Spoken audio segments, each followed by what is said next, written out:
நான் வந்து இன்றைக்கி கத்திரிக்காய் பூண்டு கறி காமிக்கிறேன். பூண்டு வந்து மைக்ரோவனில் வச்சு ஈஸியாக உரிக்கிறதுக்கு ரெடி பண்ணி வச்சுருக்கேன். கத்திரிக்காய் பார்த்தீங்கன்னா இந்த மாதிரி நறுக்கி வச்சுருக்கேன். இந்த கத்திரிக்காய் நீங்கள் எந்த கத்திரிக்காய் வேணாலும் எடுத்துக்கோங்க. பொரியல் ஆரம்பிக்கும் போது காமிக்கிறேன். இப்போ வந்து பூண்டு கத்திரிக்காய் கறி சொன்னேன் இல்லையா, எண்ணெய் காயறது.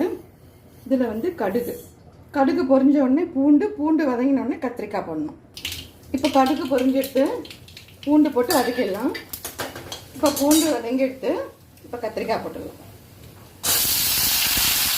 இந்த தாளிப்போட ஒரு நிமிஷம் வதக்கிட்டு உப்பு காரம் போட்டு நல்லா மூடி வச்சு சுருளை வதக்கிடலாம்.